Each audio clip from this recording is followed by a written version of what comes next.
నమస్కారం వార్తలకు స్వాగతం. ముందుగా ముఖ్యాంశాలు. CM Revanth Reddy press meet, పలు అంశాలపై వివరణ.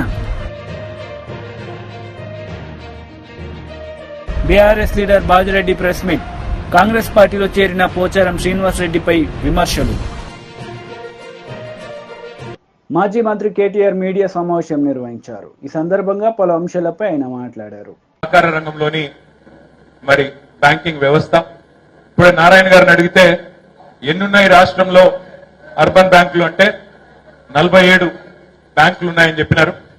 మరి 47 బ్యాంకుల్లో అగ్రభాగాన మన బ్యాంకు ఉండే విధంగా చూసుకోవాల్సిందిగా గౌరవనీయులు పెద్దలు శ్రీ రాపల్లి లక్ష్మీనారాయణ గారిని నేను మనస్ఫూర్తిగా మీ అందరి తరఫున కోరుతా ఉన్నాను. అర్బన్ బ్యాంకు మరి అగ్రభాగాన ఉండాలి అంటే ఇప్పుడే అన్న చెప్పినట్టు మనం టైంకు పైసలు వాపస్ కట్టాలి. ఎన్పిఏ ఉన్నోళ్ళు, పైసలు కట్టని వాళ్ళు, ఖాతాదారులు సహకరించాలి. కొత్తగా కూడా డిపాజిట్లు కావాలి, కొత్తగా కూడా పైసలు రావాలి. మరి కొత్తగా పైసలు రావాలంటే ఇప్పుడు మనమేమో ప్రభుత్వంలో లేవు కాబట్టి నన్ను అడిగేందుకైతే నీకు ఛాన్స్ లేదు. నేనైతే కొద్దిగా పెద్దగా సాయం చేయలేను. కానీ నేను లక్ష్మీనారాయణ గారిని కోరేది, మా సెస్ చైర్మన్ గారిని కూడా కోరేది ఏంటంటే సెస్ నుంచి కూడా కొన్ని డిపాజిట్లు తప్పకుండా అర్బన్ బ్యాంక్ ఇప్పియాలని చెప్పి రామన్నను ప్రత్యేకంగా కోరుతా ఉన్నా. సరే, ఎలక్షన్ అయిపోయింది. 5 ఏళ్ల పాటు మీరు ఎన్నుకోబడ్డారు, మీరు వైస్ చైర్మన్ గారు, మొత్తం కార్యవర్గం. ప్రభుత్వ సహకారం కూడా తీసుకోండి. ఇవాళ కాంగ్రెస్ ప్రభుత్వం రాష్ట్రంలో ఉన్నది, దేశంలో బీజేపీ ప్రభుత్వం ఉన్నది. తప్పకుండా ఇక్కడ స్థానికంగా ఉండే జిల్లా మంత్రి గారు కానీ, కేంద్ర సహాయ శాఖ మంత్రిగా ఇవాళ నియమించబడ్డ బండి సంజయ్ గారు, మన పార్లమెంట్ సభ్యులు, వారి సహకారం కూడా తీసుకోండి. ఏమి ఇందులో పేషడానికి పోవాల్సిన అవసరం కూడా లేదు. సరే, ఇవ్వాలంటే పార్టీ పరంగా గెలిచిన బృందానికి మనం ఇక్కడ అభినందన కార్యక్రమం పెట్టుకున్నాం. ఇతర పార్టీల నుంచి ఎవరైనా ప్యానెల్ సభ్యులుంటే వాళ్ళ సహకారం కూడా తీసుకోండి. తప్పకుండా కేంద్ర మంత్రి దగ్గర పోండి, రాష్ట్ర మంత్రి దగ్గర పోండి, కేంద్ర ప్రభుత్వ సహకారం అడగండి, రాష్ట్ర ప్రభుత్వ సహకారం కూడా అడగండి. అడిగి మన అర్బన్ బ్యాంకును మొత్తం రాష్ట్రంలోనే నెంబర్ 1 గా తీర్చిదిద్దే బాధ్యత మీరు తీసుకోవాలని చెప్పి లక్ష్మీనారాయణ గారిని, అదేవిధంగా గౌరవ డైరెక్టర్లను, వైస్ చైర్మన్ గారిని కూడా నేను కోరుతా ఉన్నాను. అదేవిధంగా నా వల్ల ఏమైనా నేను చేయగలుగుతాను, ప్రతిపక్షంలో ఉండి కూడా మనం చేసేది కొంత ఉంది, నేను కూడా తప్పకుండా సహకరించగలుగుతా అనుకుంటే నేను కూడా నా వంతుగా శాయశక్తుల మీకు అండగా ఉంటా అని చెప్పి కూడా తెలియజేస్తూ, మరి ఎన్నో ప్రత్యేకతలు కలిగిన మన సిరిసిల్లలో ఈ ఎన్నిక కూడా ఒక అసెంబ్లీ ఎన్నిక లెక్క, ఒక పార్లమెంట్ ఎన్నికల లెక్క చాలా హోరాహోరీగా కొట్లాడిరు. మీరు అందరూ కౌన్సిలర్ ఎన్నిక లెక్క హోరాహోరీగా కొట్లాడినరు. కొట్లాడి మరి కష్టపడి గెలిచొచ్చిన మీ అందరికీ అభినందనలు. ఓడిపోయిన వాళ్ళకు కూడా, వారికి కూడా నా అభినందనలు. ఎందుకంటే ఇట్లాంటి పోరాటాలు జనరల్ గా చిన్న ఓట్లు, 500 ఓట్లు 600 ఓట్లలో జరిగే ఎన్నికలు. ఇందులో గెలిచిన వాళ్ళు, ఓడిన వాళ్ళు రేపు కలిసి పనిచేస్తే బాగుంటుందనే మాట కూడా లక్ష్మీనారాయణ గారికి తెలియజేస్తూ, రాబోయే 4 ఏళ్లు పెద్దగా ఎన్నికలు, ఒక కౌన్సిలర్ ఎన్నికలు తప్ప టౌన్ లో వేరే ఎలక్షన్లు ఏం లేవు. మళ్ళా కౌన్సిలర్ ఎలక్షన్లు వచ్చినప్పుడు కొట్లాడుకుందాం, కానీ ఈ లోపల ఏ పంచాయతీలు లేకుండా అందరం కలిసి మెలిసి. CM Revanth Reddy press meet నిర్వహించారు. ఈ సందర్భంగా పలు అంశాలపై ఆయన మాట్లాడారు. రాహుల్ గాంధీ గారు మే 6 తారీఖు 2022 వరంగల్లో రైతు డిక్లరేషన్ లో 2 లక్షల రూపాయల రైతు రుణమాఫీ చేస్తామని మాట ఇవ్వడం జరిగింది.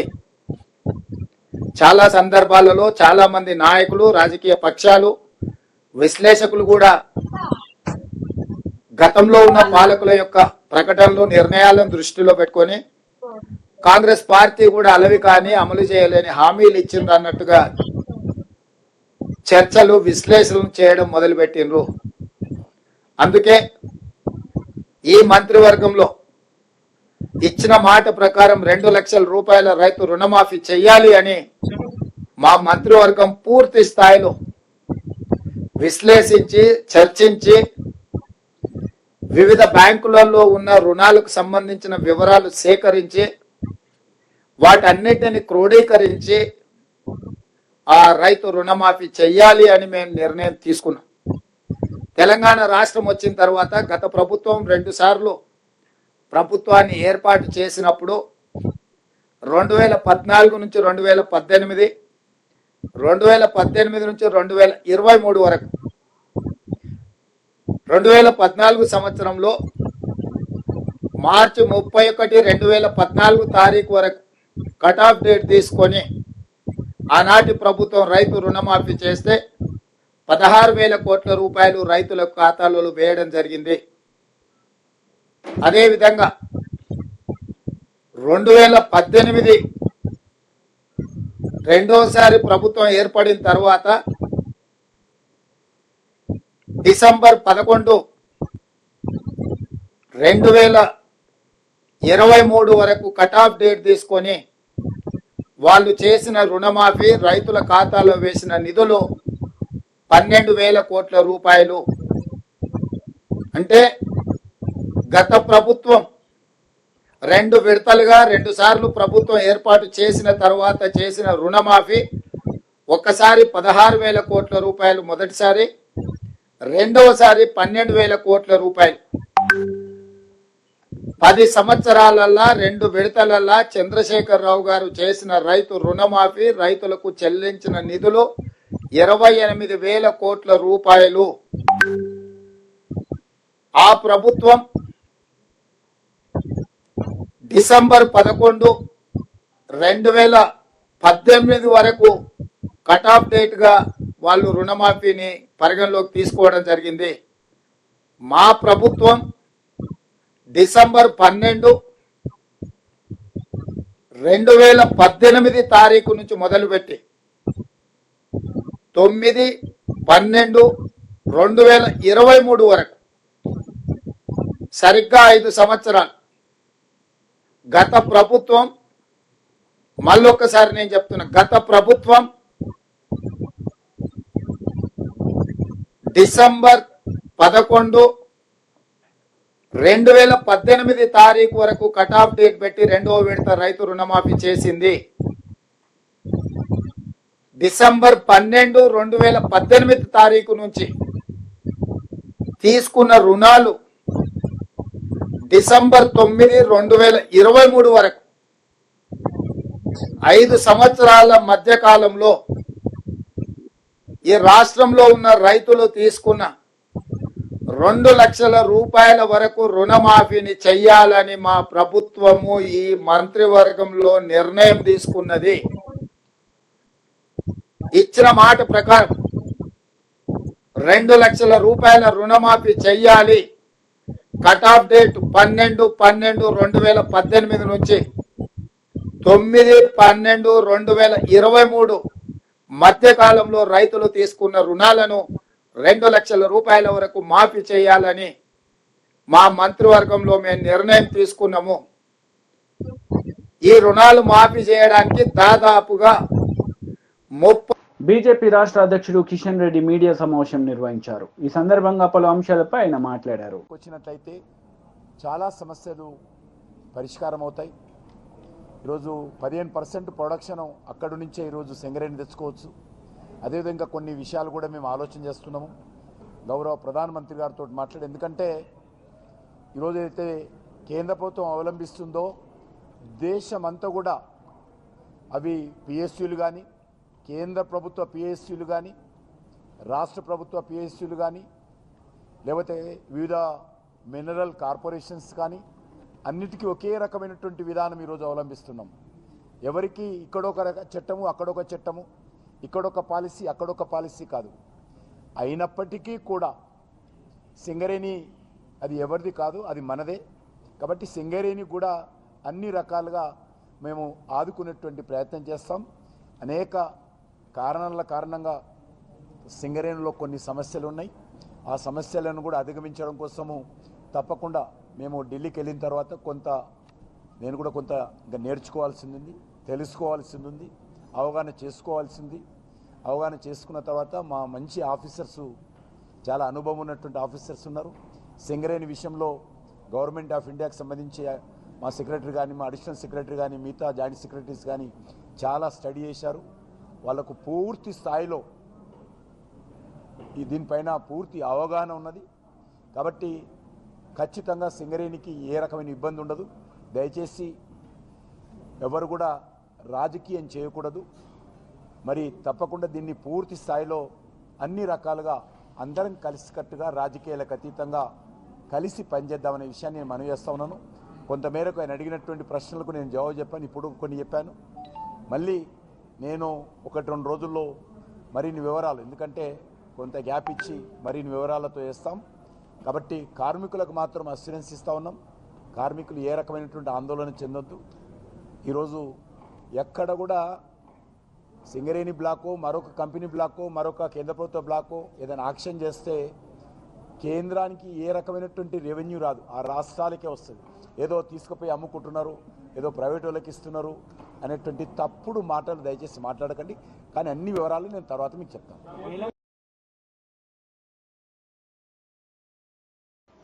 బీఆర్ఎస్ లీడర్ మీడియా సమావేశం నిర్వహించారు. ఈ సందర్భంగా పలు అంశాలపై ఆయన మాట్లాడారు. ఈరోజు మా ఉమ్మడి జిల్లా సీనియర్ నాయకుడు పోచారం శ్రీనివాసరెడ్డి గారు కాంగ్రెస్ పార్టీలో చేరిన సందర్భంగా వారు మాట్లాడిన మాటలు చూస్తే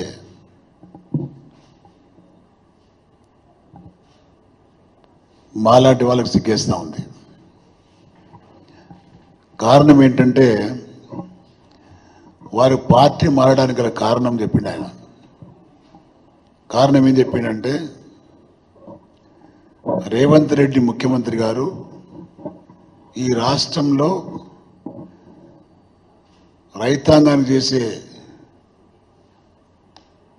సహకారం దృష్టిలో పెట్టుకొని వారు చేసేటటువంటి వ్యవసాయానికి చెందినటువంటి శాఖకు వారు చేస్తున్న సేవకు గుర్తింపుగా ఆ పార్టీలో చేరుతున్నట్టు వారు ప్రకటించడం చూస్తూ ఉంటే దయ్యాలు వేదాలు వల్లించినట్టుగా ఉండేది. గతంలో వారు కేసీఆర్ గారి యొక్క నాయకత్వంలో తెలంగాణ కొత్త ప్రభుత్వంలో వ్యవసాయ శాఖ మంత్రిగా ఉన్నప్పుడు అప్పటి తొలి తెలంగాణ ముఖ్యమంత్రి కేసీఆర్ గారు వారికి ఇచ్చిన శాఖను కేసీఆర్ గారికి డైరెక్షన్లో ఏ విధంగా నిర్వర్తించిన విషయం వారికి తెలిసి ఉండి కూడా దాన్ని మర్చిపోయినట్టుగా యాక్టింగ్ చేస్తూ ఈరోజు రేవంత్ రెడ్డి అనే వ్యక్తిని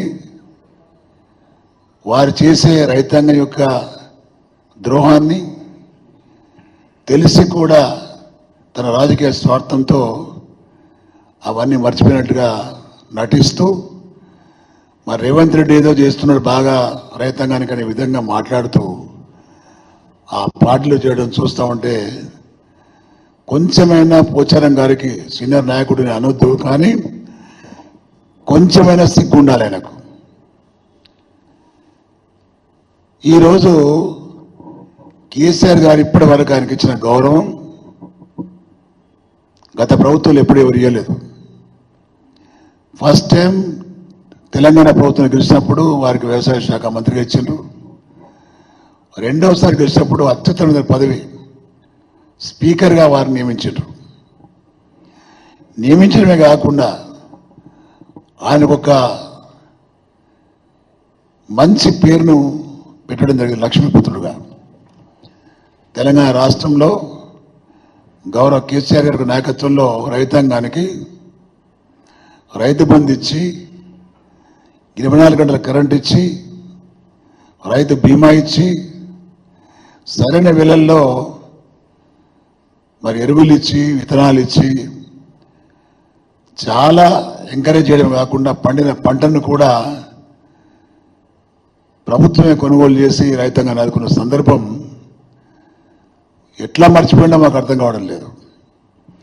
ఈరోజు రేవంత్ రెడ్డి చేస్తున్న దారుణం ఏంటంటే రైతులకు సరిగ్గా కరెంట్ ఇవ్వడం లేదు, రైతు బంద్ ఇవ్వడం లేదు, రైతు బీమా అయితే 6 నెలల తర్వాత పోతుంది, జూన్ తర్వాత పోతుంది, మళ్ళీ 2 లక్షల రుణమాఫీ లేదు. అడ్డమైన మాటలు మాట్లాడి అబద్ధాలు చెప్పి అధికారంకి వచ్చినటువంటి రేవంత్ రెడ్డిని నీలాంటి సీనియర్ నాయకుడు మర్చిపోవడము సిగ్గుచేటు.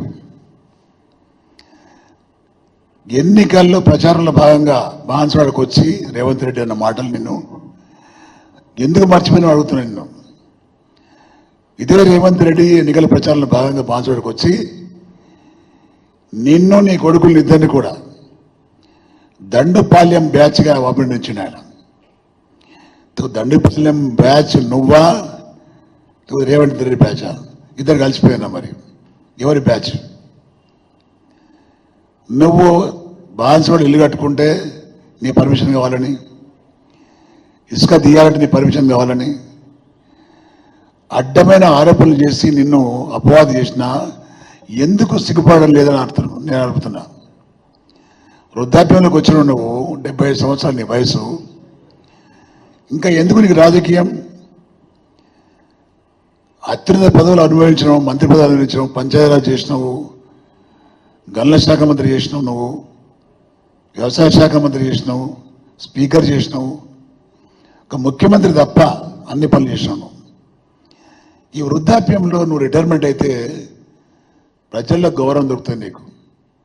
అలా కాకుండా మా జిల్లాలో మరో డి శ్రీనివాస్ లాగా టీఆర్ఎస్ పార్టీకి వచ్చి కేసీఆర్ గారిని మభ్యపెట్టి నాకేం పని లేదని. కాంగ్రెస్ నేతలు మీడియా సమావేశం నిర్వహించారు. ఈ సందర్భంగా పలు అంశాలపై వారు మాట్లాడారు. తెలంగాణ యువకుల పక్షాన, యువతి పక్షాల డిమాండ్ చేస్తున్న ఐటీఐఆర్ని తక్షణమే తెలంగాణకు మంజూరు తీసుకురావాలని, దానివల్ల తెలంగాణలో ఉన్న యువకులను ఉద్యోగ అవకాశంలో వచ్చే యొక్క ప్రక్రియలో మీరు ముందుండాలని, మీరు తీసుకురావాలని నేను ఈరోజు మీడియా ద్వారా కిషన్ రెడ్డి గారిని, బండి సంజయ్ గారిని నేను కోరుతున్నా. ఇది ఈరోజు ఈ మొదటి, ఎందుకంటే ఆ ఐటీఐఆర్ రావడం వల్ల చాలా, ఇంతవల్ల చెప్పిన 15 లక్షల ఉద్యోగాల ఒక వ్యవస్థ ఐటీఐఆర్ అనేది చాలా స్పష్టంగా చెప్పిన. కాబట్టి ఈ డిమాండ్ని ఈరోజు ప్రెస్ మీట్ ద్వారా తెలియజేస్తూ దీని మీద నేను ఒక ప్రణాళిక, ఎందుకంటే ఇది సెంట్రల్ గవర్నమెంట్ యొక్క తీసుకునే శాంక్షన్ ఇచ్చే యొక్క వ్యవస్థ. కాబట్టి ఈ డిమాండ్ని నేను మీడియా ద్వారా కిషన్ రెడ్డి గారిని, బండి సంజయ్ గారిని కోరుతున్నాను. విచిత్రం ఏంటంటే బండి సంజయ్ గారు సెంట్రల్ మినిస్టర్ కాగానే, హైదరాబాద్ గడ్డ మీదకి రాగానే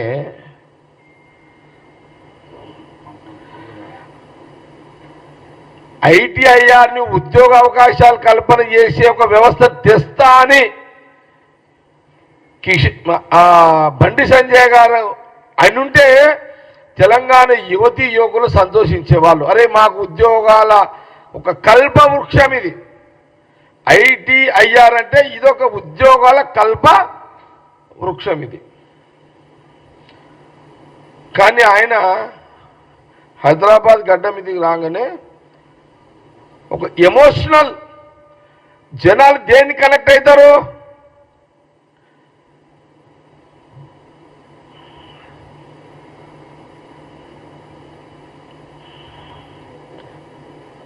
దేన్ని కనెక్ట్ అవుతారని అనుకొని భాగ్యలక్ష్మికి బంగారు అది గోల్డ్ టెంపుల్ చేస్తాను అన్నాడు. కడుపు నింపే పని చెయ్యి బండి సంజయ్. ఆకలితో ఉన్నోనికి తిండి పెట్టు. ఆకలితో ఉన్న పేదవాడికి, ఆకలితో ఉన్న చదువుకొని ఉద్యోగాలు లేక ఆకలితో ఉన్నోనికి ఉద్యోగం ఇప్పించి కడుపు నిండా తిండి పెట్టు. నువ్వు ఇట్లా రెచ్చగొడతావు. ఒక సెంట్రల్ మినిస్టర్వి, ఒక పార్టీ లీడర్ కాదు నువ్వు. ఇప్పుడు ఒక బాధ్యత గల పోస్ట్ మీద ఉన్నావు నువ్వు. కాబట్టి ఈ ఐటీఐఆర్ అనే డిమాండ్ను కాంగ్రెస్ పార్టీ పక్షాన నేను 2 కేంద్ర మంత్రులకు బీఆర్ఎస్ లీడర్ మీడియా సమావేశం నిర్వహించారు. ఈ సందర్భంగా పలు అంశాలపై ఆయన మాట్లాడారు. పరిస్థితి ఘోరంగా ఉన్నది. అదే కాకుండా మనం ఎక్కడో ఉత్తరప్రదేశ్లో హత్రాస్లో ఒక మహిళ మరి దుర్మార్గుల దాడిలో చనిపోతే, ఒక దళిత మహిళ చనిపోతే ఆమె బాడీని వాళ్ళ తల్లిదండ్రులు లేకుండా రాత్రి 12 గంటలకు ఆదరబాదరగా పోస్ట్ మార్టం చేసి అక్కడే అడవుల్లో కాల్చిన సంఘటన ఎక్కడో ఉత్తరప్రదేశ్లో జరిగిందని విన్నాం. కానీ అలా కొల్లాపూర్లో వెల్టూరు గ్రామానికి చెందిన ఈ లక్ష్మి అనే మహిళ పోలీస్ స్టేషన్లో చనిపోతే కనీసం పోస్ట్ మార్టంలో వాళ్ళ భర్తను కూడా పిలవకుండా, తల్లిదండ్రులు కూడా పిలవకుండా వాళ్ళ బావను పిలుచుకొచ్చి ఆయనతోని మరి పంచనామాలో సంతకాలు తీసుకొని ఈరోజు పోలీసులు మరి ఆమె బాడీని డిస్పోజ్ చేసిందంటే ఎంత దౌర్జన్యం ఇలా గ్రామీణ ప్రాంతాల్లో నడుస్తుందో మీరు చూడండి. ఇదే కాకుండా మరి అదే కొల్లాపూరు ప్రాంతంలో చిన్నంబావి మండలంలో కొత్తపల్లి అనే గ్రామంలో 40 రోజుల క్రితం ఒక బీఆర్ఎస్ పార్టీ నాయకుడు, లక్ష్మీపల్లి అనే గ్రామంలో బీఆర్ఎస్ పార్టీ నాయకుడు శ్రీధర్ రెడ్డి చనిపోయాడు. శ్రీధర్ రెడ్డి గారు చనిపోయినప్పుడు వాళ్ళ తండ్రి గారు శేఖర్ రెడ్డి గారు స్వయానా డీజీపీ గారి దగ్గరికి మేము ముగ్గురం పోయి డీజీపీ గారి సమక్షంలోనే వారు, అయ్యా నా కొడుకు మరణానికి కారణం, నా కొడుకు హత్యకు కారణం జూపల్లి కృష్ణారావు గారి మనుషులు అని చాలా స్పష్టంగా ఆయన చెప్పడం జరిగింది. ఆ శేఖర్ రెడ్డి గారు, ఆ చనిపోయిన శ్రీధర్ రెడ్డి గారి తండ్రి శేఖర్ రెడ్డి గారు డీజీపీ ఆఫీసుగా ఎదురుగా పత్రికా విలేకరుల సమావేశంలో నేను చెప్పిన దానికి నేను కట్టుబడి ఉన్నా, నేను ఇప్పటికి కూడా చెప్తున్నా, నా కొడుకు మరణానికి కారణం ఎక్సైజ్ శాఖ మంత్రి జూపల్లి కృష్ణారావు గారి మనుషులే అని వాళ్ళను తీసుకొచ్చి విచారించండి అని ఆయన చెప్పిండు. నేను చెప్పిన మాటలకు కట్టుబడి ఉన్నా, జూపల్లి కృష్ణారావు గారు కూడా ఆయన చెప్పిన మాటలకు కట్టుబడి ఉండాలి అని చెప్పి ఆయన ఆ రోజు ఛాలెంజ్ చేయడం జరిగింది. ఆ రోజు నా ఆస్తులన్నీ కూడా నేను తెలంగాణ ప్రజలకు రాసిస్తానని చెప్పింది తప్పైతే అని ఆయన చెప్పడం జరిగింది. కానీ ఈరోజు ఏమైంది? ఈరోజు సిగ్గుతో తల వంచుకోవాల్సిన విషయం, ఒక ముఖ్యమంత్రే రాష్ట్ర హోంశాఖను నిర్వహిస్తున్నప్పుడు ఆ ముఖ్యమంత్రి హామీలో నడుస్తున్న హోంశాఖ దాంట్లో ఉండే 1,00,000 మంది పోలీసులు కనీసం ఒక మర్డర్ కేసుల్లో నిందితులను పట్టుకోలేకపోయినారు. ఇంతమంది పోలీసులు ఉన్నారు తెలంగాణ రాష్ట్రంలో. ఇది రాజకీయ హత్యని చాలా క్లియర్గా తెలుస్తా ఉన్నది. మరి ఎక్కడ పోయినరు పోలీసు? వార్తలు ముగించే ముందు ముఖ్యాంశాలు మరోసారి.